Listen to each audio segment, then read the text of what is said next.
CH-31 पुनर्जन्म 2. उस धमाके के बाद सब लोगों की मौत हो जाती है। यामी और नमित अभी भी एक दूसरे का हाथ पकड़े एक दूसरे की आंखों में देख रहे थे। तभी यामी बोली, आई लव यू नम, मैं तुमसे बहुत प्यार करती हूँ। मैंने बहुत सारी गलतियाँ की है और कभी भी तुम्हारा साथ नहीं दिया, मुझे माफ़ कर दो। पिछले जन्म में जब हमारी मौत हुई थी तब तुम पहले मर चुके थे।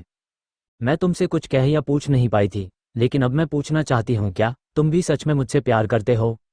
नमित की भी पिछले जन्म की याददाश्त आ चुकी थी। यामी का इजहार सुनकर नमित बोला, आई लव यू टू यम, मैं जानता हूँ, मैंने तुम्हारी आंखों में देखा है। जब से तुम्हें स्नैक ने काटा है तब से मैं तुम्हारी आंखों में प्यार देखा है, लेकिन कभी हिम्मत नहीं हुई कभी तुमसे ही इजहार कर सकूं। जब भी तुम्हारे करीब आने की सोचता बुरे सपने आते थे। मैं भी तुमसे बहुत प्यार करता हूँ। मैंने सोचा सब कुछ ठीक करके अपने प्यार का इजहार करके तुम्हारे साथ जिंदगी बिताना होगा, लेकिन शायद हमारी किस्मत को कुछ और ही मंजूर था। ये सुनकर यामी और नमित की आंखों से आंसू बहने लगते हैं। अचानक एक दिव्य और सुकून पहुंचाने वाली आवाज़ दोनों के कानों में पड़ती है, जिसे सुनते ही उन दोनों के शरीर में हो रहा दर्द जैसे खत्म ही हो गया हो, जिसे तू इस दुनिया के सारे दुख दर्द से परे पहुंच गए हो। उस आवाज़ को सुनकर नमित और यामी को इतना सुकून पहुंचा। उन लोगों ने आंखें बंद करके लंबी सांस ली और फिर आंखें खोलकर आवाज़ की दिशा में देखा। वहां पर गुलाबी रंग की बटरफ्लाई घूम रही थी। कुछ देर में वह सारी बटरफ्लाई एक जगह इकट्ठा होने लगती है। वहां पर एक चारों तरफ गोल्डन आभा फैल जाती है। फिर उन बटरफ्लाई से एक बहुत ही खूबसूरत और दिव्य महिला सामने आती है। वो इतनी खूबसूरत थी, उस महिला को एक नज़र देख पाने के लिए भी कई सालों तक तपस्या करनी पड़ती है। वह महिलाएं प्यारी सी स्माइल देते हुए बोली, तुम लोगों ने इंसानियत के लिए अपनी कुर्बानी दी है, तुम लोगों का प्यार सच्चा है। मैं तुम दोनों को एक वरदान देती हूँ, तुम लोग इस दुनिया में दोबारा जन्म लोगे, लेकिन तुम दोनों को एक दूसरे को तभी पहचान पाओगे जब एक दूसरे को प्यार का एहसास होगा। तुम दोनों को एक दूसरे के बारे में कुछ भी याद नहीं होगा। तुम दोनों का सच्चा प्यार ही तुम दोनों को एक दूसरे के करीब लाएगा। ये सुनकर यामी और नमित ने उन्हें आस्था भरी नज़र से देखा। इतने में ही नमित और यामी की डेथ हो जाती है। वो महिला मुस्कुराते हुए आशीर्वाद देती है।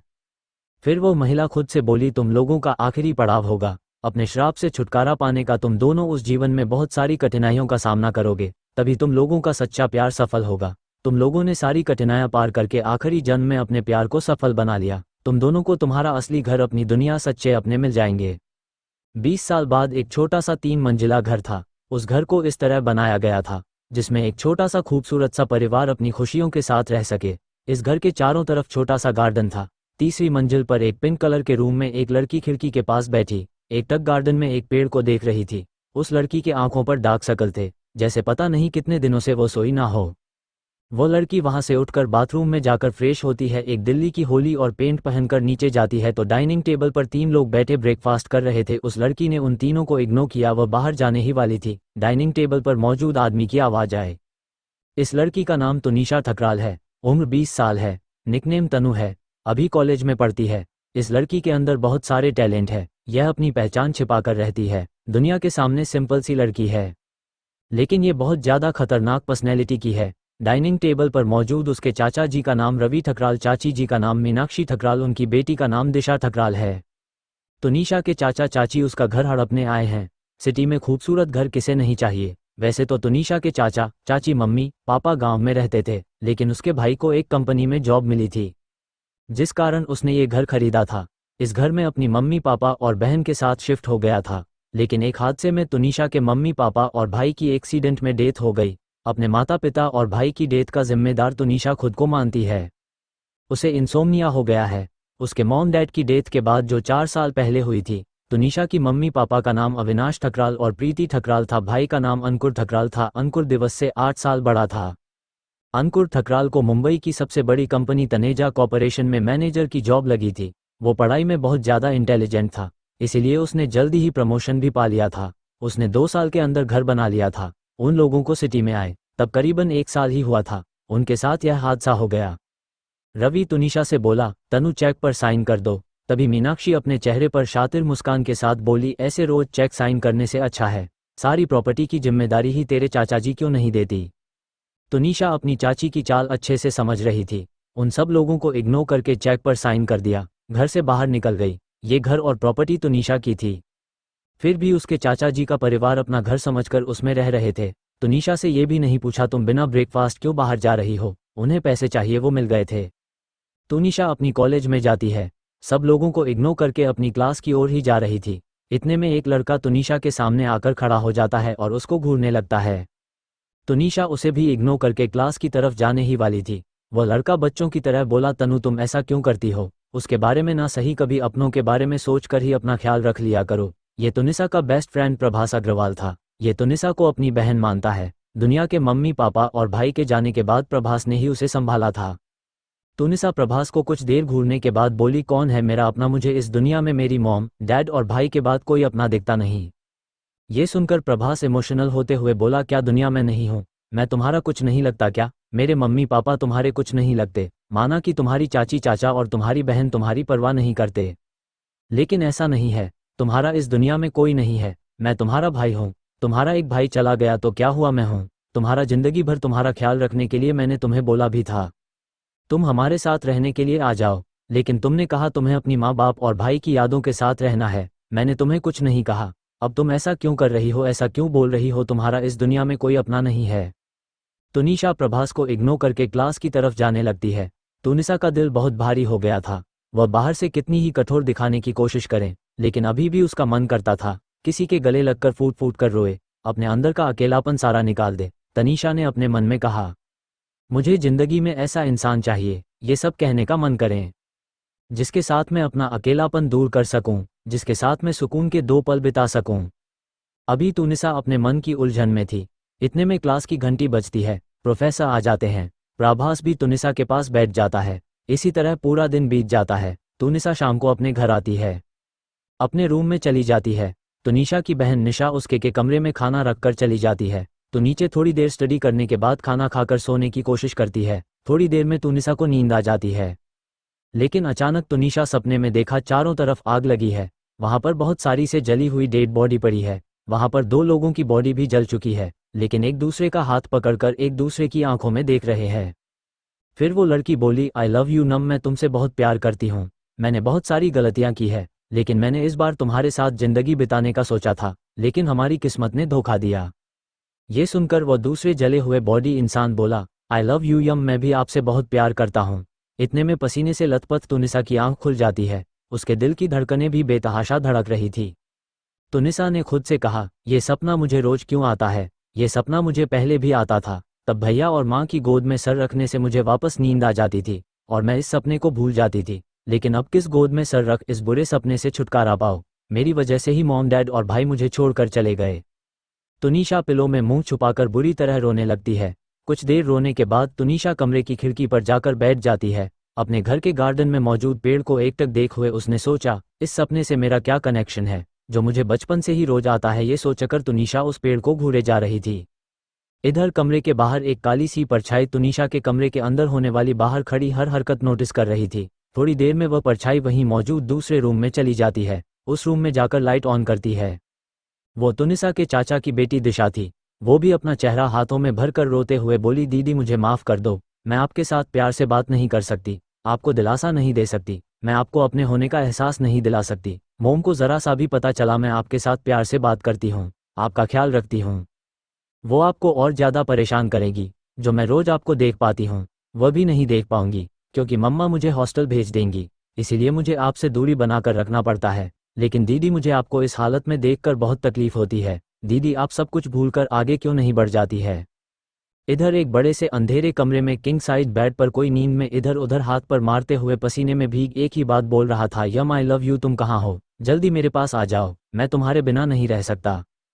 इतने में उस लड़के के हाथ से साइड टेबल पर मौजूद वॉच नीच गिरकर टूट जाता है, जिस वजह से उस लड़के की नींद खुल जाती है और वह पसीने से लथपथ होकर बेड पर उठकर बैठ जाता है। अपने दिल की धड़कनों को शांत करके मन ही मन बोला, यम तुम कहाँ हो? मैं तुम्हें ढूंढ कर रहूंगा।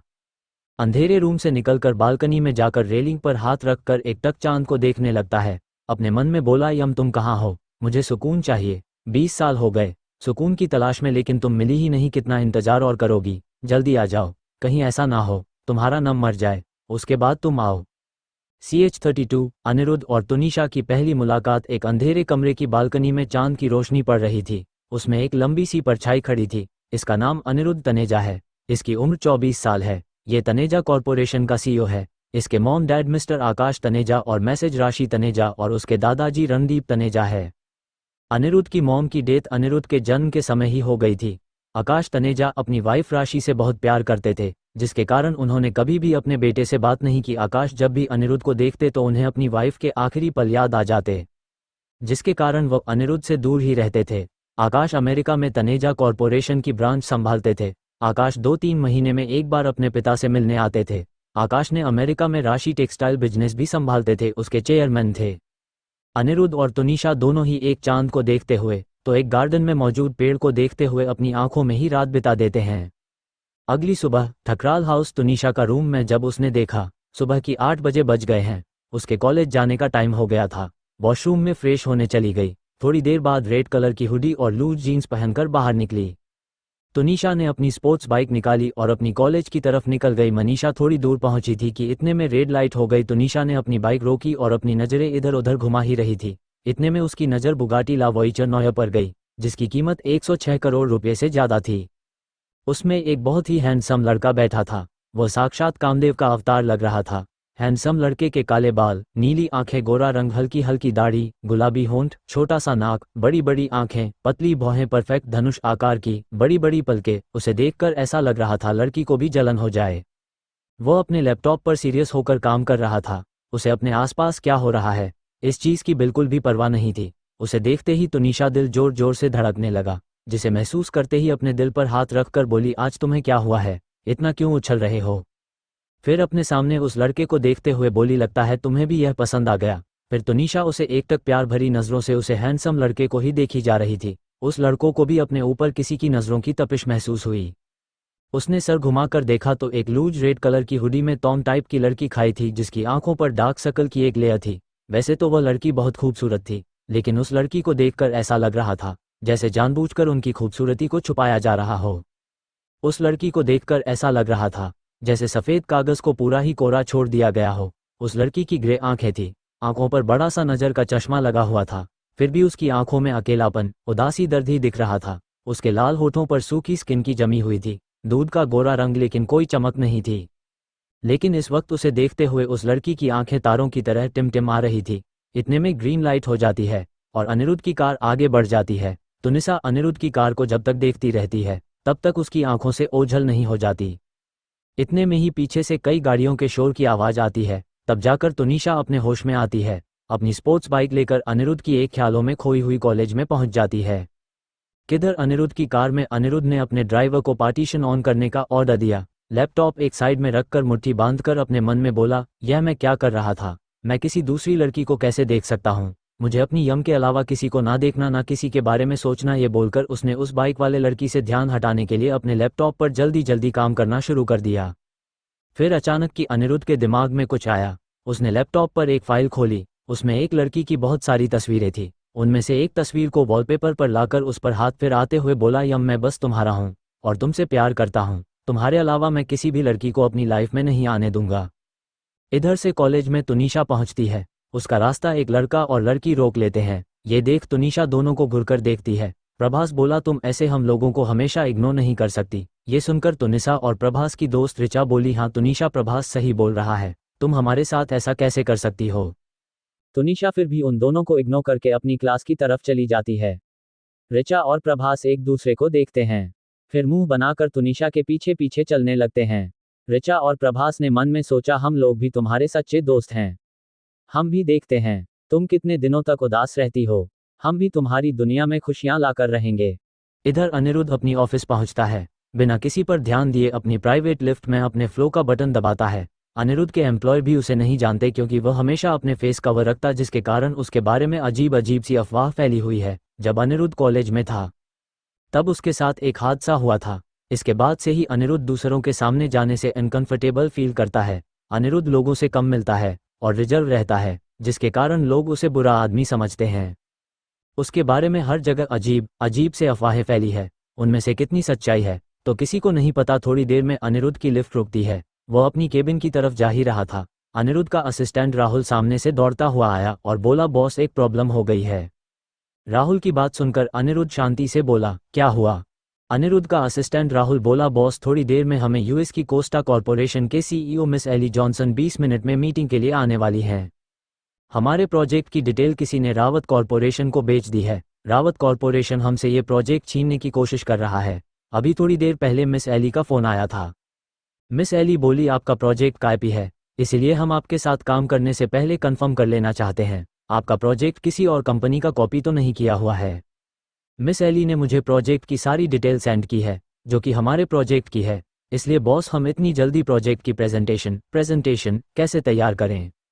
राहुल की बात सुनकर अनिरुद्ध शांति से बोला तुम मीटिंग की तैयारी करो, इतने में सब कुछ तैयार हो जाएगा। उसके बाद अनिरुद्ध अपनी केबिन में जाता है। उस प्रोजेक्ट की प्रेजेंटेशन देखने के बाद दूसरी प्रेजेंटेशन प्यार करने लगता है। 20 मिनट के बाद कोस्टा कॉरपोरेशन के लोग मीटिंग हॉल में आ जाते हैं। राहुल उन सबको अटेंड करता है, फिर जाकर अनिरुद्ध को इन्फॉर्म करता है। अनिरुद्ध बोला 10 मिनट के लिए उन्हें एंटरटेन करो, इतनी देर में मैं आता हूं। उसके बाद अनिरुद्ध जल्दी जल्दी पूरी प्रेजेंटेशन तैयार करके ठीक 10 मिनट बाद मीटिंग हॉल में एंटर करता है। इस वक्त भी अनिरुद्ध ने अपना पूरा फेस कवर कर रखा था। अनिरुद्ध की अट्रैक्टिव पर्सनैलिटी को देखते ही मिस एली की आंखें अनिरुद्ध पर टिक जाती है। अनिरुद्ध सीईओ की कुर्सी पर बैठ जाता है। राहुल को प्रेजेंटेशन एक्सप्लेन करने का इशारा करता है। मीटिंग में पूरे टाइम अनिरुद्ध शांति से बैठा बस प्रोजेक्ट की प्रेजेंटेशन सुन रहा था। उसने मीटिंग रूम में मौजूद किसी भी इंसान पर ध्यान नहीं दिया, लेकिन मिस एली कोस्टा का ध्यान पूरी तरह अनिरुद्ध पर ही था। अनिरुद्ध को भी अपने ऊपर किसी की नज़रें महसूस हो रही थी, जिसे वह अनकंफर्टेबल फील कर रहा था। फिर भी उसने ऐसा दिखावा किया मुझे कुछ पता नहीं है। अनिरुद्ध ने अपने मन में कहा वो सुबह लड़की मुझे घूर रही थी, तब मुझे कुछ भी फर्क नहीं पड़ा, लेकिन मिस एली कोस्टा के घूरने से मैं इतना अनकंफर्टेबल फील क्यों कर रहा हूँ। सपने वाली लड़की का ख्याल आते ही अनिरुद्ध ने सब कुछ अपने दिमाग से झटका, पूरा ध्यान मीटिंग में लगाया। Miss Ellie Costa Costa Corporation के चेयरमैन की होती है। इसके मॉम डैड की डेथ बचपन में ही हो गई थी। ये बहुत ज़्यादा अपनी खूबसूरती के कारण घमंडी है। इसे किसी भी चीज़ को पाना होता है, ये किसी भी कीमत पर पाकर रहती है। इस पर बहुत सारे लड़कों की यह क्रश है, लेकिन इसके घमंड और गुस्से के कारण कोई भी इसे अप्रोच करने की हिम्मत नहीं करता है। इधर कॉलेज में तुनिसा का ध्यान पढ़ाई पर कम और अनिरुद्ध पर ज़्यादा था। उसकी आंखों के सामने बार बार अनिरुद्ध का चेहरा आ रहा था। बिना एक्सप्रेशन के अनिरुद्ध के ख्यालों में खोई हुई थी। इधर प्रभास और ऋचा तुनिशा को हैरानी से देख रहे थे। दरअसल तुनिशा भले बिना एक्सप्रेशन के बैठी हुई थी, लेकिन आज प्रभास और ऋचा को उसके चेहरे पर अकेलेपन, दर्द और उदासी के अलावा भी एक अलग ही चमक दिख रही थी। थोड़ा सा सुकून भी दिख रहा था। इसी वजह से वह हैरान थे, आज तुनिसा के साथ ऐसा क्या हुआ जो वो इतना अच्छा फील कर रही है। भले ही वह दोनों हैरान थे, लेकिन तुनिशा के लिए खुश भी थे। वह दोनों तुनिशा से पूछना चाहते थे कि क्या कारण है तुनिसा आज इतनी खुश है, लेकिन वो जानते थे अगर उन्होंने तुनिसा से कुछ भी पूछा फिर भी तुनिसा उन लोगों को कभी भी नहीं बताएगी वो आज क्यों खुश है। इधर क्लास खत्म होने के बाद तुनिशा अपनी म्यूजिक की प्रैक्टिस करने म्यूजिक रूम की तरफ जा रही थी। उसे तो जाने पहचाने लोगों की बातें सुनाई देती है, लेकिन वह इग्नोर करके जाने ही वाली थी। अचानक उसके कानों में लड़की की आवाज़ पड़ती है। वो बोली मैं मानती हूँ प्रभास की तुम्हें तनु की चिंता है और तनु को तुम अकेला नहीं छोड़ना चाहते। तुम जितना तनु को अपनी बहन मानते हो उतना ही मैं भी उसे मानती हूँ, लेकिन मेरा क्या, मैं तुमसे प्यार करती हूँ, मैं तुम्हारे साथ रहना चाहती हूँ, लेकिन तुम जानते हो मेरे स्टेप डैड मेरी किसी साथ शादी के नाम पर बिजनेस डील करना चाहते हैं। क्या तुनिशा के अलावा तुम्हारी ज़िंदगी में मैं कोई मायने नहीं रखती। मुझे तुनिशा से कोई प्रॉब्लम नहीं है, बल्कि मैं खुश हूँ कि तुम्हें तनु जैसी बहन मिली और तनु को तुम जैसा भाई। लेकिन तुमने कभी मेरे बारे में सोचा है अगर मेरे टैबलेट ने मेरी शादी किसी और से कर दी तो क्या तुम खुश रह पाओगे। ये सुनकर प्रभास ऋचा के मुंह पर हाथ रखते हुए बोला तुम ऐसा क्यों बोल रही हो। ये सुनकर ऋचा ने प्रभास को धक्का दिया और चिल्लाकर बोली तुम्हें देखना है ना मैं ऐसा क्यों बोल रही हूँ, तो देखो। ये बोलकर ऋचा ने अपने हाई नेक के टॉप को अपनी गर्दन और पेट से उठाकर दिखाते हुए बोली ये देखो मैं इसीलिए तुम्हें बोल रही हूँ कि मुझसे शादी कर लो, वरना मेरे स्टेप डैड मेरी शादी के नाम पर बिजनेस के लिए डील कर लेंगे। प्रभास ऋचा की बॉडी पर बैंगनी रंग के लंबे लंबे निशान देखकर बहुत भौचक्का रह गया। उसकी आंखों से झरझर आंसू बहने लगे। उसने कभी नहीं सोचा था ऋचा इतनी तकलीफ झेल रही है। उसका मन कर रहा था वह ऋचा को कसकर हक कर ले और उसे बोले कि अब मैं तुम्हें और उस नर्क भरी जिंदगी में नहीं रहने दूंगा। दरअसल ऋचा की मम्मी ऋचा की डैड की मौत के बाद अपने ही दोस्त से शादी कर ली थी। उसका एक बेटा था। उसके जन्म के समय उसकी वाइफ की मौत हो गई थी। ऋचा के डैड का बहुत बड़ा बिजनेस था, इसीलिए पैसों के लालच में ऋचा के मोम स्वाति के दोस्त करण ने उन्हें झूठे प्यार के जाल में और अपने बेटे की दुहाई देकर शादी कर ली थी। अब सारा बिजनेस करण ही संभाल रहा था और बिजनेस में धीरे धीरे लॉस होने लगा था। इसीलिए करण ने सोचा क्यों ना वह ऋचा की शादी किसी बिजनेसमैन से कराकर अपने बिजनेस में प्रॉफिट कर ले। ऋचा का स्टेप ब्रदर सारण बहुत ही बिगड़े था। वह ऋचा के डैड के पैसों पर ऐश करता था।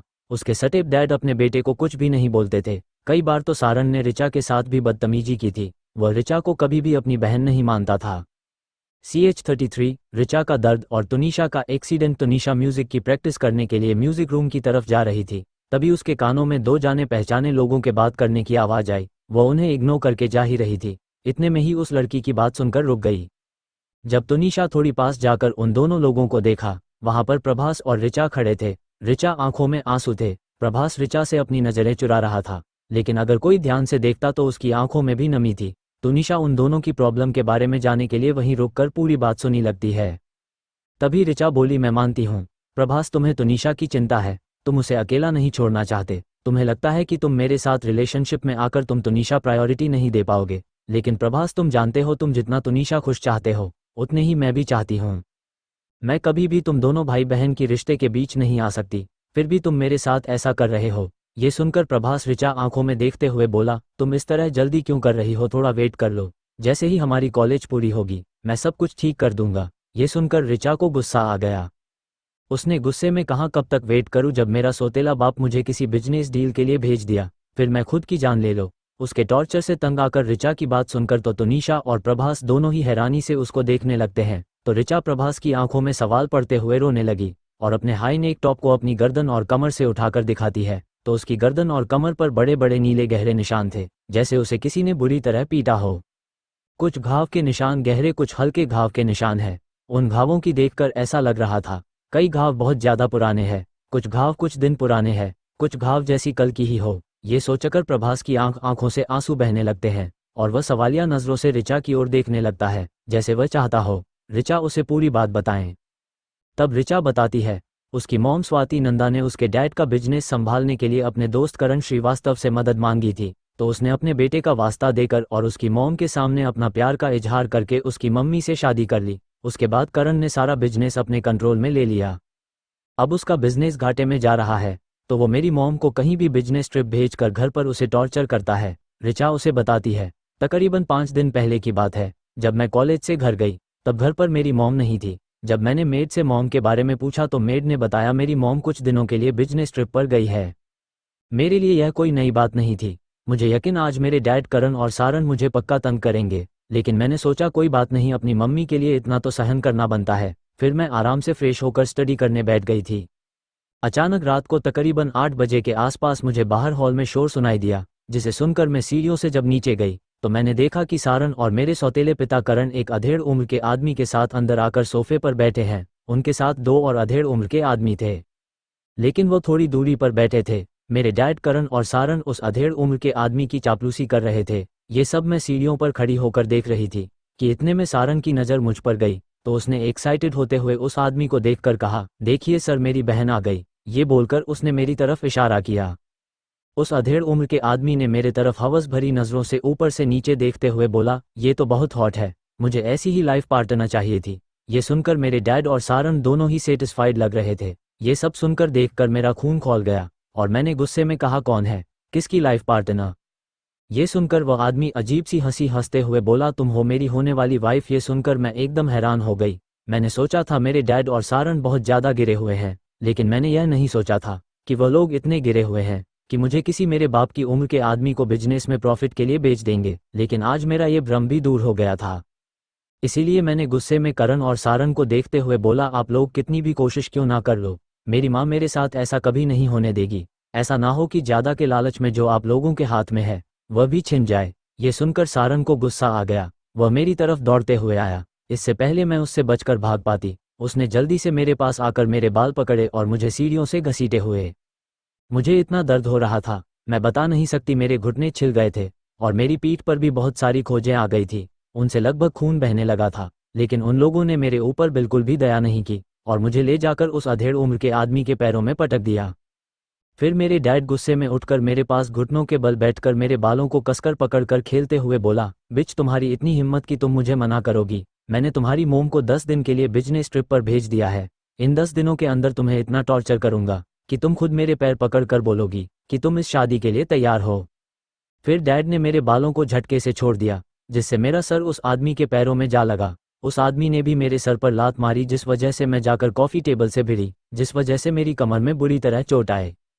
फिर डैड ने उस आदमी की तरफ देखकर कहा, मिस्टर नरेश सक्सेना, मैं आपसे वादा करता हूँ, इससे कितना भी क्यों ना मुझे टॉर्चर करना पड़े, लेकिन 10 दिन के अंदर आपकी शादी में इससे करवा कर रहूंगा। ये सुनकर मिस्टर नरेश सक्सेना की आंखों में हवस दिखने लगी। उसने हवस भरी नज़रों से मुझे देखते हुए बोला, मैं तुम्हें 10 दिन दे रहा हूँ।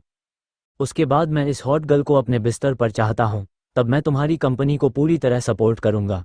तुम चिंता मत करो, मैं तुम्हारी कंपनी को कभी डूबने नहीं दूंगा। ये बोलकर वह अजीब सी हंसी हंसते हुए वहां से चला गया। उन लोगों के जाने के बाद मेरे डैड ने सारन को इशारा किया। सारन ने अपनी बेल्ट निकालकर मुझे बुरी तरह पीटना शुरू कर दिया। मैं चिल्लाती रही लेकिन किसी ने भी मुझे बचाने की कोशिश नहीं की, क्योंकि वहां पर सर्वेंट के अलावा कोई नहीं था। सर्वेंट में इतनी हिम्मत नहीं थी कि वह मुझे बचा सके, क्योंकि अगर वह जरा सा भी बीच में आते तो उनकी नौकरी जाती है, फिर उन्हें भी मेरी तरह ही पीटा जाता। थोड़ी देर बाद जब मैं बेहोश हो गई, तब जाकर उन लोगों ने मुझे वही लिविंग रूम की ठंडी जमीन पर छोड़कर अपने अपने रूम में सोने चले गए। सर्दी के मौसम में पूरी रात में उसी ठंडे फर्श पर पड़ी रही। मैंने पूरी रात वहीं लिविंग रूम में गुजार दिया। मुझे बहुत ही तेज बुखार आ गया था। अगली सुबह मेरी आंख तब खुली जब मेरे फ्रिज का ठंडा पानी पड़ा, तो मैंने मुश्किल से आंखें खोलकर देखा तो सारन की हाथ में ठंडे पानी का खाली बोतल थी और मेरे डैड और सारन सामने खड़े होकर मुझे शैतानी मुस्कुराहट के साथ देख रहे थे। अभी मेरे डैड की आवाज़ मेरे कानों में पड़ी। वो बोले, अभी तुम मिस्टर नरेश सक्सेना से शादी नहीं करना चाहती। मैंने फिर भी हिम्मत बटोरकर धीरे से कहा, कभी नहीं, चाहे आप लोग मुझे जान से ही मार दो, फिर भी मैं उस आदमी से कभी शादी नहीं करूंगी। ये सुनकर मेरे डैड और सारन को और गुस्सा आ गया। मुझे एक एक लात मारकर वहां से डाइनिंग टेबल की ओर जाते हुए बोले, अभी तो शुरुआत है, 10 दिन बाकी हैं, इतनी जल्दी क्या है, फैसला सुनाने की। यह बोलकर वह वहां से चले गए। थोड़ी देर बाद मेरे डैड ऑफिस चले गए और सारन अपने दोस्तों के साथ आवारागर्दी करने चला गया। मैंने अपने अंदर की सारी हिम्मत बटोरकर जैसे तैसे अपने रूम तक पहुंची। इस बीच बहुत सारे सर्वेंट मेरी मदद करना चाहते थे, लेकिन मैंने सबको मना कर दिया। फिर मुझे 3 दिन तक बुखार रहा। इस बीच किसी सर्वेंट ने मुझे चुपके से फीवर और दर्द की कुछ दवाइयाँ दी, जिस वजह से मैं 3 दिन के अंदर चलने फिरने लायक हुई। फिर भी रोज मेरे डैड और शरण मुझे वापस से धमकी देने आते, लेकिन उन लोगों ने 3 दिन तक मुझे टॉर्चर नहीं किया। लेकिन उनका 1 दिन का टॉर्चर मैं 3 दिन तक बिस्तर पर रही। आज सुबह जब मैं कॉलेज आ रही थी, तब भी मेरे डैड ने मुझे अपने बैल से मारा, लेकिन मैं जैसे तैसे तुम लोगों से मिलना चाहती थी, इसीलिए यहाँ आ गई। अब तुम्हें फैसला करना है, या तो मैं मर जाऊंगी या मुझे उस नर्क से निकालने की जिम्मेदारी तुम्हारी है। आज सुबह मेरे डैड ने मुझे मेरी माँ की जान लेने की धमकी देकर सक्सेना ग्रुप के चेयरमैन से शादी करने के लिए मजबूर किया है। अब तुम्हारे हाथों में फैसला है। अब तक रिचा रोते हुए घुटनों पर बैठ चुकी थी। उसकी बातों में, उसकी आवाज में दर्द को महसूस प्रभास और तुनिशा का कलेजा फटने को तैयार था। इधर तुनिशा अब तक रिचा और प्रभास की बात सुन रही थी। उसके आंखों के सामने अजीब से घुदले घोंदले सीन से तैरने लगे, जैसे इस तरह ही किसी को मारा गया था। सबके कारण तुनिशा अपना सिर झटका, फिर भी उसके सिर में भयंकर दर्द हो रहा था। उसे बार बार अजीब से विजन दिख रहे थे, लेकिन उसने बार बार सर झटक पर उन्हें दूर करने की कोशिश की और अपने पैरों से लड़खड़ते हुए पार्किंग एरिया की तरफ चली गई। वहां से अपनी स्पोर्ट्स बाइक उठाकर कॉलेज के बाहर तेज स्पीड से निकल गई। अभी भी तुनिशा का ध्यान रोड पर कम और उन धुंधले धुंधले दृश्यों की तरफ ज्यादा था। उसने अपनी स्पोर्ट्स बाइक की स्पीड भी तेज कर दी थी। अपने सिर दर्द और धुंधले दृश्यों के कारण तुनिशा ने ध्यान नहीं दिया, लेकिन एक ब्लैक कलर की कार उसकी तरफ तेजी से आ रही थी। ड्राइवर हॉर्न बजाकर बार बार तुनिशा को हटने को बोल रहा था, लेकिन तुनिशा तो पता नहीं किस दुनिया में थी। अचानक तुनिशा की बाइक और उस कार की टक्कर हो जाती है और तुनिशा झटके से दूर जाकर एक रोड साइड सोलर प्लेट के ऊपर जाकर गिरी, जिस वजह से तुनिशा के सर में हल्का सा को सोलर प्लेट घुस गया, जिसकी वजह उसके सिर से तेजी से खून बहने लगा। कार में मौजूद ड्राइवर और एक बूढ़ा आदमी बाहर निकलता है और वह लोग जितना हो सके तेजी से तुनिशा के पास पहुंचते हैं। ड्राइवर जल्दी से जाकर तुनिशा को सीधा लेटाता है। जब वो बूढ़ा आदमी तुनिशा को देखता है तो हैरानी से बोला, तनु बेटा। ये बोलकर उसकी आंखों से झरझर आंसू बहने लगे। उसने ड्राइवर को जल्दी से तुनिशा को गाड़ी में ले जाने को बोला और फिर तेजी से हॉस्पिटल की तरफ चलने को कहा। उन लोगों की कार फुल स्पीड से हॉस्पिटल की तरफ जा रही थी।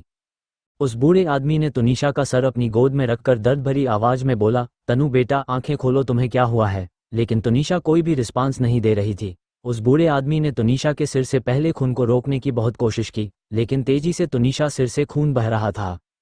CH34 अनिरुद्ध हॉस्पिटल आया। तुनिशा को वो अनजान बूढ़ा आदमी अपने ड्राइवर के साथ हॉस्पिटल लेकर जाता है। 10 मिनट बाद जब वह हॉस्पिटल पहुंच जाते हैं तो ड्राइवर तेजी से हॉस्पिटल में जाकर वार्ड बॉय के साथ स्ट्रेचर लेकर आता है। उस बूढ़े आदमी ने पहले ही इस हॉस्पिटल में इन्फॉर्म कर दिया था।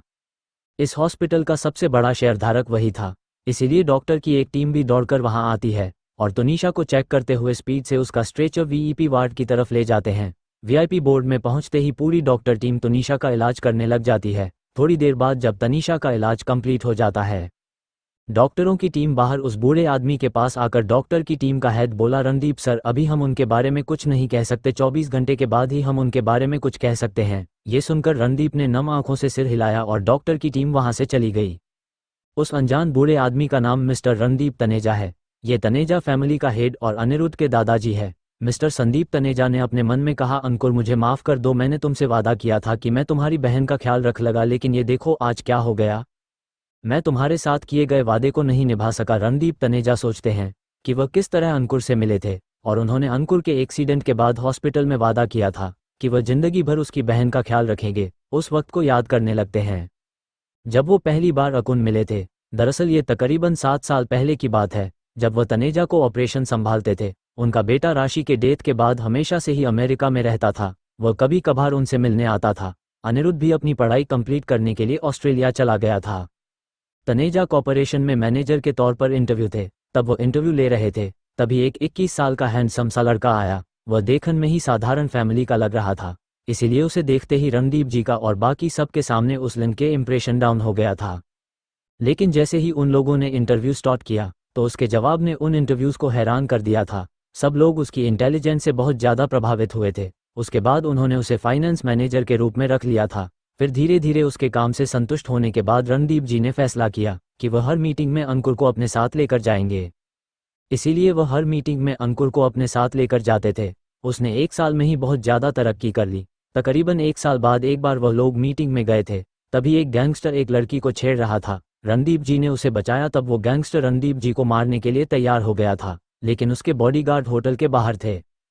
इसलिए रणदीप जी भी एक बार के लिए तो घबरा गए। अपने बॉडीगार्ड को फ़ोन करने ही वाले थे कि अंकुर बीच में चट्टान की तरह खड़ा हो गया। उस गैंगस्टर के पैरों के बीच एक किक मार दी, जिस वजह से उस गैंगस्टर को बहुत ज़्यादा दर्द हुआ। दर्द में तड़पते हुए नीचे गिर गया। वो गैंगस्टर दर्द और गुस्से के साथ अपने बंदों को ऑर्डर देकर अंकुर को मारने को आगे आए। अंकुर उन लोगों के साथ कुछ टाइम तक लड़ा। इतने में ही रणदीप जी के बॉडीगार्ड आ गए। रणपीर जी ने अंकुर से खुश होकर उसे सैलरी में बोनस दिया था और उसे घर खरीदने में हेल्प की थी। अंकुर बहुत ज़्यादा ईमानदार लड़का था। वह अपने दम पर अपनी फैमिली के लिए घर खरीदना चाहता था, इसीलिए रणदीप जी ने उसे काम में ज़्यादा से ज़्यादा प्रोजेक्ट दिए, जिस वजह से उसने बोनस मिलता गया। इसी तरह उसने इतने बड़े शहर में एक घर खरीद लिया। कंपनी में बहुत सारे एम्प्लॉय उससे जलते थे, लेकिन रणदीप जी से डरते थे। वह जानते थे अंकुर 1 साल के अंदर रणदीप जी के बहुत करीब हो गया है। अंकुर को अगर कुछ भी हुआ तो रणदीप उन्हें नौकरी से निकाल देते हैं, इसीलिए वह लोग अंकुर से जलन खाकर रह जाते।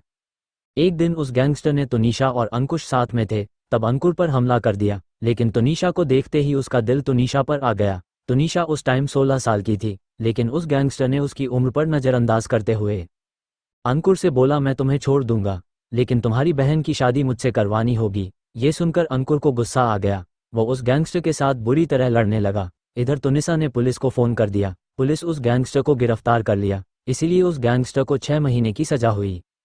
तकरीबन 6 महीने बाद जब वो गैंगस्टर जेल से आया तो उसने अंकुर को धमकी दी, तुम्हें नहीं पता मैं किसका बेटा हूँ। तुमने मुझे जेल में डालकर अपने बाप की गद्दी पर बैठने से रोका है, इसीलिए अगर मैंने तुम सब लोगों को नहीं मारा और तुम्हारी बहन से शादी नहीं की तो मेरा नाम भी ओमकारा जगन्नाथ नहीं। ये धमकी देकर चला गया था। अंकुर ने उसे पुलिस की धमकी दी थी। अंकुर ने उसकी धमकी को सीरियसली नहीं लिया था।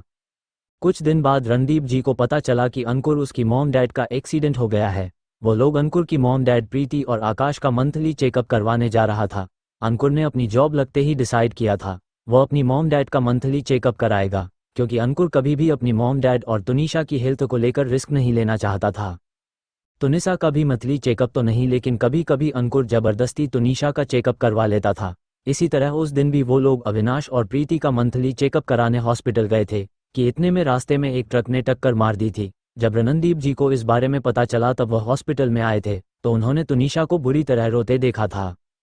तुनिशा के मॉम डैड की डेथ तो ऑन द स्पॉट ही हो गई थी, लेकिन अंकुर को तुनिशा के मॉम डैड ने बहुत कोशिश की थी कि बचाने की, इसीलिए उसे हॉस्पिटल तक पहुंचाया जा सका, लेकिन वह भी बहुत गंभीर हालत में। जब अंकुर की हालत बहुत ज़्यादा सीरियस हो गई तो अंकुर ने सब लोगों से मिलने की इच्छा जताई।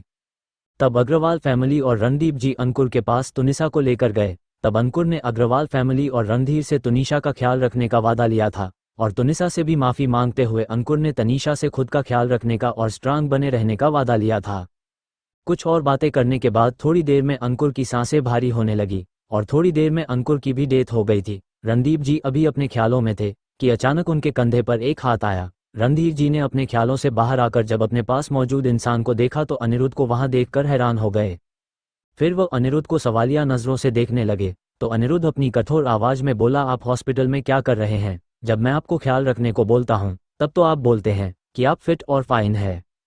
ये सुनकर रणधीर जी में एक छोटे बच्चे की तरह मुंह बनाकर कहा, मैं बिल्कुल फिट और फाइन हूँ। तब उनकी बात सुनकर वापस अनिरुद्ध ने अपने कठोर आवाज में कहा, अगर आप इतने ही फिट एंड फाइन है तो यहाँ हॉस्पिटल में क्या और मरीजों को फिट और फाइन करने आए हैं? ये सुनकर रणदीप जी अपनी आंखें बड़ी बड़ी करके अनिरुद्ध को घूरने लगे, क्योंकि अनिरुद्ध ने उन्हें ताना मारा था। उनके मन में एक ही सवाल आ रहा था, क्या इस लड़के को जरा भी अपने दादाजी की इज्जत करनी नहीं आती है? इतने बड़े हॉस्पिटल में सबके सामने उनकी इज्जत उतार रहा है। रणदीप जी ने मुंह बनाकर कहा, वो तनु बेटा का एक्सीडेंट हो गया, उससे ही हॉस्पिटल में लेकर आया हूँ। ये सुनकर अनिरुद्ध कंफ्यूजन में रणदीप जी को देखने लगा तो रणदीप जी ने तुनिशा के बारे में सब कुछ अनिरुद्ध को बता दिया था। रणदीप जी की पूरी बात सुनकर अनिरुद्ध ड्राइवर की तरफ मुड़कर बोला, तुम्हारा ध्यान कहाँ था? ये तो एकदम बच्चे हैं। और वह पागल लड़की जो तुम्हारी कार के सामने आ गई, तुम कार को साइड में भी टर्न कर सकते थे या रोड साइड पर रोक कर भी खड़े हो सकते थे। तुम्हारे कारण अगर दादाजी को कुछ हो जाता तो तुम क्या करते हैं? ये सुनकर ड्राइवर ने अपना सिर नीचे झुका लिया। इधर रणदीप जी अपनी आंखें बड़ी बड़ी करके अनिरुद्ध को देखते हुए शिकायती आवाज में बोले, मैं तुम्हें कौन से एंगल से बच्चा लगता हूँ? मैं तुम्हारा दादा हूँ, ना कि मैं तुम्हारा पोता जो इस तरह मुझे इग्नोर करके मेरी बुराई इस ड्राइवर से कर रहे हो, वह भी इतनी बड़ी हॉस्पिटल में इतने लोगों के सामने। तुम्हें जरा भी शर्म नहीं आई? मैं इतने बड़े तनेजा कॉर्पोरेशन का चेयरमैन हूँ। जब लोगों को तुम जो मेरे बारे में बोल रहे लोगों को पता चलेगा तो उन्हें शक होगा कि मैंने तनेजा कॉर्पोरेशन कैसे बनाया। ये सुनकर अनिरुद्ध अपने दादाजी को इग्नोर करते हुए धीरे से बंगबंगाते बोला, आप बच्चे नहीं लेकिन आपकी हरकतें बच्चों जैसी हैं। भले ही आप मेरे दादाजी हैं लेकिन मुझे आपके दादाजी की तरह बिहेव करना पड़ता है। उसकी बड़बड़ाना रणदीप जी सुन लेते हैं। वो अपना बड़ा मुंह खोले बड़ी बड़ी आंखें किए अनिरुद्ध को से देख रहे थे। अब तो अनिरुद्ध ने हद ही कर दी थी। उसने उन्हें बच्चे जैसी हरकत करने वाला बताया और खुद को उनका दादाजी समझने वाला। वो इस वक्त अनिरुद्ध को हॉस्पिटल में नहीं होते तो अपनी छड़ी से बुरी तरह पीटते, लेकिन वह सबके सामने अपने पोते को इस तरह बेइज्जत नहीं कर सकते थे। लेकिन उन्होंने अपने मन में ठान लिया था, घर जाते ही अनिरुद्ध की एक अच्छी से धुलाई करने वाले थे। इधर अनिरुद्ध को भी पता था उसके दादाजी क्या सोच रहे हैं और उसके बाद उसके दादाजी ने सुन ली है।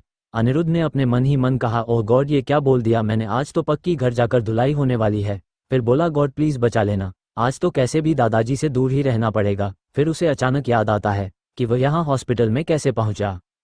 दरअसल अनिरुद्ध अपने ऑफिस में बैठा काम कर रहा था। अचानक उसे अजीब सी बेचैनी होने लगी, जैसे किसी अपने के साथ कुछ बुरा होने वाला हो। उसे ठंडा पानी पिया, फिर खुद को रिलैक्स करके फिर से काम में डुबोने की कोशिश की, लेकिन उसे बार बार वह बेचैनी खाई जा रही थी। अचानक उसने यामी की तस्वीर अपने लैपटॉप पर खोली और उसने सोचा, ऐसी बेचैनी मुझे तुम्हारे बर्थडे के दिन हुई थी जिस दिन हम अलग हुए थे, और ऐसी ही बेचैनी मुझे उस दिन जब अंतरा मुझे उस होटल रूम में लेकर गई थी तब हुई थी। आज मुझे ऐसा क्यों लग रहा है? तुम्हारे साथ कुछ बुरा होने वाला है। ये सोचते हुए वह उसके केबिन में इधर उधर टहलने लगा। तभी यामी की तस्वीर देखता तो कभी पूरे केबिन में टहलने लगता। इतने उसका असिस्टेंट आया और बताया कि रणदीप सर के बॉडीगार्ड ने बताया कि सर की कार का एक्सीडेंट हो गया है और वो इस वक्त मेरे मिन्नाल हॉस्पिटल में है। ये सुनकर अनिरुद्ध को अपनी बेचैनी का कारण समझ में आ गया और उसने पूरी बात सुने बिना हॉस्पिटल की तरफ जाने के लिए अपनी प्राइवेट लिफ्ट से जल्दी से निकलकर अपनी कार में बैठकर स्पीड से हॉस्पिटल के रास्ते पर निकल गया। उसका असिस्टेंट पीछे से कुछ बोलता ही रह गया, लेकिन अनिरुद्ध ने उस पर बिल्कुल भी ध्यान नहीं दिया।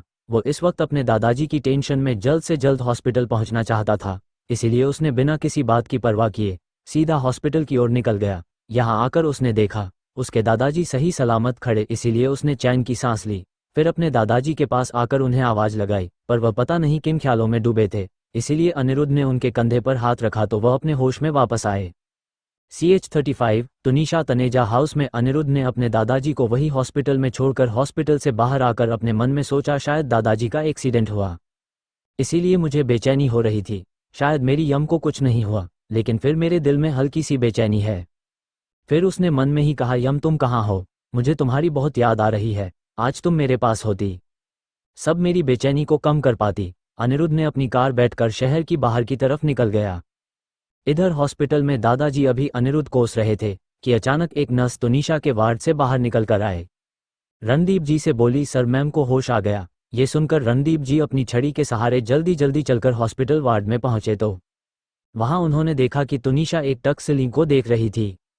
इस वक्त उसके चेहरे पर ना दर्द था ना कोई दुख, बस बिना एक्सप्रेशन के चेहरे के छत को देख रही थी। इधर तुनिसा अपनी खाली आंखों से छत को देखते हुए मन में बोली, किसी के माँ बाप इतने अच्छे होते हैं कि बच्चों को एक खरोंच लगते हुए बर्दाश्त नहीं कर सकते, लेकिन भगवान उन्हें जल्दी ही बुला लेता है। किसी के माँ बाप ऐसे होते हैं, उन्हें अपने बच्चों से ज़्यादा प्रॉफिट लालच होता है। माना रिचा के डैड सौतेले हैं, लेकिन उनके दिल में एक पिता का प्यार तो है। वह रिचा के भाई से इतना प्यार कर सकते हैं तो वह रिचा से प्यार क्यों नहीं कर सकते। मुझे जब कुछ दिनों पहले पता चला था कि मैं अनाथ हूँ तो मैं अपने कितना खुशकिस्मत समझती थी। इस दुनिया में जरूरी नहीं कि माँ बाप अपने बच्चों को ही प्यार देते, कई फरिश्ते इस दुनिया में ऐसे भी हैं जो अपने बच्चों के साथ ही अनाथ बच्चों पर भी अपना प्यार बरसाते हैं। लेकिन रिचा के डैड बिजनेस के लिए रिचा की डील करने की बजाय अगर वह अपने बेटे को सही रास्ते पर लाकर बिजनेस सिखाएं, शायद उनका बिजनेस ज़्यादा ग्रो करेगा और कोई भी उन्हें बिजनेस की दुनिया में गिरा नहीं पाएगा। मेहनत से किया गया कोई भी काम दूसरा इंसान बर्बाद नहीं कर सकता, लेकिन शॉर्टकट से की गई चीज़ें हासिल आसानी से हमसे छीन सकती है। ये बात इतने बड़े होकर भी रिचा के डैड को क्यों नहीं समझ में आ रही है। रिचा के सौतेले डैड चाहे रिचा के साथ प्यार से पेश आए ना आए, वो उनकी मर्जी, लेकिन अपने बेटे का भी भविष्य बर्बाद कर रहे हैं। तुनिशा अपने ख्यालों में खोई हुई थी। अचानक उसे एक धीमी सी और कर्कश आवाज आए। तुनिशा उस आवाज की दिशा में देखती है तो उसके सामने रणदीप दादाजी खड़े थे। उन्हें देखते तुनिशा ने एक छोटी सी स्माइल की और उठकर बैठने की कोशिश की, लेकिन उसकी स्माइल बिल्कुल फेक लग रही थी। रणदीप जी भी यह बात अच्छे से समझ गए थे, इसीलिए उन्होंने भी एक फीकी सी स्माइल देकर तुनिशा के बेड के पास ये स्टूल पर बैठ गए। तुनिशा को देखते हुए बोले, तनु बेटा, मैंने आपसे यह उम्मीद नहीं की थी। आप कभी इतनी लापरवाह होंगे। आपने आज मुझे बहुत ज़्यादा निराश किया है। मैं उम्मीद करता हूँ आप इसी तरह आगे कभी मुझे निराश ना करें। ये सुनकर तुनिशा ने अपनी गर्दन झुका ली। उसे पता था इस दुनिया में अगर अब कोई उसकी सच में अगर कोई फिक्र करता है तो वह अग्रवाल खानदान और रणदीप दादाजी ही हैं, इसीलिए वह शांति से उनकी डांट सुनती रही। रणदीप जी ने तुनिशा को अपनी कठोर आवाज में बोले, तनु बेटा, अब मैं कोई भी बात थी सुनना चाहता। जब तक तुम ठीक नहीं हो जाती तनेजा हाउस में ही रहोगी। रणदीप दादाजी की बात सुनकर तुनिशा उन्हें मना करने ही वाली थी।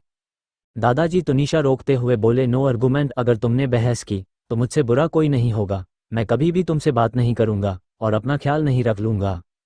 ये सुनकर तुनिशा चुप हो जाती है, क्योंकि तुनिशा के भाई और मॉम डैड की डेथ के बाद रणदीप दादाजी ने तनीषा का बहुत ख्याल रखा था। तुनिशा भी उनसे हर महीने में एक बार मिलने जरूर जाती थी, उन्हें हेल्थ कंडीशन अच्छी रखने के लिए कुछ एडवाइस भी देती थी। क्योंकि तुनिशा एक ऑलराउंडर डॉक्टर भी थी, जो किसी को नहीं पता लेकिन सबको इतना जरूर पता है। तुनिशा ने कुछ आयुर्वेदिक तरीकों से इलाज करना सीखा है, इसीलिए किसी ने भी तुनिशा पर शक नहीं किया। तुनिशा आखिरकार अपना सिर हिला दिया, वह तनेजा हाउस में जाने के लिए तैयार है। इधर अनिरुद्ध शहर का बाहर एक बहुत ही खूबसूरत जगह पर पहुंचा, जहां चारों तरफ हरे भरे मैदान के एक झील की उस दिन के अंदर हंस तैर रहे थे। चारों तरफ खिली खिली धूप निकली हुई थी। हरियाली से ढके हुए पहाड़ के उनके बीच शीशे से बना हुआ एक खूबसूरत फार्म हाउस था। अनिरुद्ध ने वहां जाकर फार्म हाउस का गेट खोला और अंदर जाते हुए मन में ही बोला, यह तुम्हें पसंद आई थी। वो जगह मैंने बहुत कोशिश की उस जगह जैसी ढूंढने की, लेकिन हमारे उस जन्म में आध्यात्मिक दुनिया थी, लेकिन ये हमारी नॉर्मल दुनिया है, इसीलिए मुझे इससे खूबसूरत जगह नहीं मिली। यहाँ पर एक जगह और है जो सबसे खूबसूरत है, लेकिन वहाँ पर मैं तुम्हारे साथ ही जाऊँगा। ये बोलते हुए अनिरुद्ध चलते हुए एक रूम में जाता है। उस रूम का डोर खोला, रूम में चारों तरफ कपड़े डाले पोर्ट्रेट रखे हुए थे।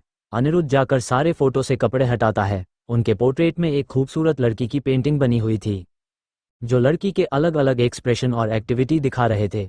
किसी पोर्ट्रेट में जो लड़की हंसते हुए दिख रही थी, किसी पोर्ट्रेट में वो लड़की बच्चों की तरह जानवरों के पीछे भागती हुई दिख रही थी, किसी पोर्ट्रेट में वो लड़की एक लड़के को प्यार से देख रही थी। सब पोर्ट्रेट को देखते हुए अनिरुद्ध ने अपने मन में कहा, ये देखो, मैंने हमारे पिछले जन्म की बहुत सारी यादें याद करके पेंटिंग के जरिए जिंदा करने की कोशिश की, लेकिन ऐसा नहीं कर पाया। जब तुम मुझे मिल जाओगी मैं तुम्हें यहाँ लेकर आऊँगा और अपनी खूबसूरत यादें की याद दिलाने के लिए ये पेंटिंग दिखाऊंगा। अनिरुद्ध एक बड़ी सी पेंटिंग के पास जाकर खड़ा हो जाता है। उस पेंटिंग में नीला और वाइट लाइट रिफ्लेक्ट एक पहाड़ था, उससे पानी का झरना बह रहा था। उस झरने के नीचे एक लड़का और लड़की एक दूसरे को गले लगाए खड़े थे। उन्हीं के पास कुछ छोटे छोटे जानवर उन्हें देखकर अपनी आंखें बड़ी बड़ी किए हुए थे। वो जानवर एक दूसरे की आंखें ढकने की कोशिश कर रहे थे। उस पेंटिंग को देखकर ऐसा लग रहा था जैसे वह पेंटिंग ना होकर रियल सीन हो। इधर रणदीप दादाजी तुनिशा को डिस्चार्ज करवाकर अपने घर ले आए थे। दरअसल तुनिशा को ज़्यादा चोट नहीं लगी थी, बस उसका एक हाथ फ्रैक्चर हो गया था और सर में चोट लगी थी। तुनिशा को जल्दी ही हॉस्पिटल से डिस्चार्ज मिल गया था। थोड़ी देर बाद तुनिशा और रणदीप जी की कार तनेजा हाउस के बाहर पहुंचती है। तनेजा हाउस बहुत ही खूबसूरत था। तनेजा हाउस तकरीबन 100 एकड़ जमीन पर फैला हुआ था और तनेजा हाउस के आसपास की 300 एकड़ जमीन भी तनेजा कारपोरेशन की थी। फर्नीचर हाउस वाइट संगमरमर में बना था। वह पुराने जमाने के राजा महाराजाओं के महल की तरह बहुत बड़ा था। तनेजा हाउस जितना दूर से देखने पर बहुत ही खूबसूरत लगता था, उतना ही पास से देखने पर एलिगेंट और मॉडर्न जमाने की तरह लगता था। थोड़ी देर में उनकी कार तनेजा हाउस के गेट पर जाकर रुकती है। तनेजा हाउस का गार्डन ही 50 एकड़ में था। तनेजा हाउस के गेट के सामने एक बड़ा सा फाउंटेन लगाया था। उसके चारों ओर वाइट संगमरमर की परियों की मूर्तियां बनी थी। उनके कमर पर एक सफ़ेद संगमरमर का मटका था, उसी से उस फाउंटेन में पानी गिर रहा था। वो इतना खूबसूरत तो जैसे स्वर्ग में आ गए हो। थोड़ी देर में वो लोग तनेजा हाउस के अंदर जाते हैं तो अंदर यूरोपियन ऑयल पेंटिंग और पुराने जमाने की प्रसिद्ध पेंटिंग लगी हुई थी। चंदन की लकड़ी का खूबसूरत सा फर्नीचर जो कि मॉडर्न जमाने की तरह डिज़ाइन किया गया था। उन्हें जा हाउस में आकर ऐसा लग रहा था जैसे एक एलिगेंट, एंटीक और सुंदर अपने आशियाने के अंदर आ गए हो। वहाँ के माहौल में एक पॉजिटिव वाइब्स आती थी। तुनिशा भी धीरे धीरे रणदीप जी के सहारे से चलते हुए लिविंग रूम में सोफे पर बैठ गई। रणदीप दादाजी ने तुनिशा के लिए एक रूम तैयार करवाया जो कि सेकंड फ्लोर पर था। थोड़ी देर में एक मेड की मदद से तुनिशा अपने रूम में चली गई। वहीं एक मेड ने तुनिशा को देखते ही बुरा सा मुंह बनाकर गार्डन में जाकर एक फ़ोन मिलाते हुए बोली, मैडम वो लड़की अब तनेजा हाउस में रहने के लिए आ गई है। दूसरी तरफ से फ़ोन पर कुछ कहा गया जिसे सुनते ही उस मेड की होठों पर शैतानी मुस्कुराहट आ गई। वह बोली, अब देखती हूँ अनिरुद्ध सर को मैं अपनी मैडम के अलावा किसी का नहीं होने दूंगी। मैं अभी तुम्हारा जीना हराम कर दूंगी इस घर में। फिर जब मेरी मैडम आ जाएगी तब तुम्हें आसानी से मैं इस घर से बाहर निकलती हूँ। दरअसल एक दिन तुनिशा दादाजी से मिलने आई थी। तब आकाश तनेजा भी आए हुए थे अपने पिताजी से मिलने। जब तुनिशा वापस चली गई तब मिस्टर रणदीप परेशानी आकाश से कहा था कि वह तुनिशा की शादी अनिरुद्ध से करवाना चाहते थे। एक कारण उनके घर में इतनी अच्छी बहू आ जाएगी, दूसरा कारण अंकुर का दिया हुआ वादा था जो कि तुनिशा का ध्यान रखना था, वह भी ईमानदारी से निभा पाएंगे। आकाश को भी अपने बेटे से कोई मतलब नहीं था और उन्हें भी तुनिशा पसंद थी, इसलिए उन्होंने भी हाँ बोल दिया था। ये बात उसने ने सुन ली। मेड ने अपने मन में कहा, मेरी मैडम ने अनिरुद्ध सर को लड़कियों से दूर रखने के लिए कितने कांड किए हैं, ये तो मैं और मेरी मैडम ही जानते हैं। इतनी आसानी अनिरुद्ध सर को इस बदसूरत लड़की का कभी भी नहीं होने देंगे, हम लोग चाहे हम लोगों को किसी की जान ही क्यों ना लेना पड़े। लेकिन मैडम और अनिरुद्ध की शादी होकर रहेगी। वैसे भी अनिरुद्ध सर को लगता है उनके फ्रेंड ने सुसाइड उनके कारण किया है, वो उस गिल्ट से कभी भी नहीं निकल पाएंगे। मैडम ने प्लान ही ऐसा बनाया था, वह कभी भी नहीं जान पाएंगे उनके फ्रेंड ने सुसाइड नहीं किया था बल्कि हम लोगों ने उसका मर्डर किया था। ये बोलकर शैतानी मुस्कुराहट के साथ घर के अंदर वापस आ जाती है। इधर जब अनिरुद्ध घर लौट कर आता है उसने देखा उसके दादाजी किसी से बात कर रहे हैं। सोफे पर कोई लड़की बैठी है जो कि अनिरुद्ध की तरफ पीठ करके बैठी थी, इसीलिए अनिरुद्ध उसका चेहरा नहीं देख पा रहा था। अनिरुद्ध अपने दादाजी के पास आकर उनसे बोला, क्या आपने डिनर कर लिया? तो अनिरुद्ध के दादाजी ने ना में सिर हिलाया, फिर मुस्कुरा कर बोले, चलो हम तीनों साथ में करते हैं। ये सुनकर अनिरुद्ध ने अपनी भौहें उठाकर उस इंसान की तरफ देखा जो उसके दादाजी से बात कर रहा था। उस इंसान को देखते ही अनिरुद्ध की आंखें हैरानी से बड़ी बड़ी हो गई। उसने कभी भी उम्मीद नहीं की थी सुबह स्पोर्ट्स बाइक वाली लड़की उसके घर में होगी, वह भी इस तरफ टूटी फूटी। फिर अपने मन में मुंह बनाकर बोला, जब इतनी स्पीड से बाइक चलाएगी तो टूटेगी फुटेगी तो ही तो क्या करेगी, और ऊपर से लड़की होकर स्पोर्ट्स बाइक चला रही है। खुद की बॉडी देखी जैसे ऐसा लग रहा है सोफे पर कोई लकड़ी को रख दिया हो, तो इतनी भारी स्पोर्ट बाइक चला रही थी। ऐसे नहीं था अनिरुद्ध लड़कियों को कमजोर समझता था, उसकी यामी भी स्पोर्ट्स बाइक और स्पोर्ट्स कार चला लेती थी, लेकिन वो बहुत ज़्यादा तंदुरुस्त थी। यह लड़की कुछ ज़्यादा ही पतली थी, जैसे खाना ही ना खाती हो, और इसके आंखों में भी गड्ढे पड़े हुए थे। इस लड़की को देखकर अनिरुद्ध को ऐसा लग रहा था जैसे किसी कुपोषण के शिकार बच्चे को यहाँ बैठा दिया हो। इससे अनजान के अनिरुद्ध उसे मन में बुरा भला बोल रहा है। तुनिशा प्यार भरी नज़रों से अनिरुद्ध को देख रही थी।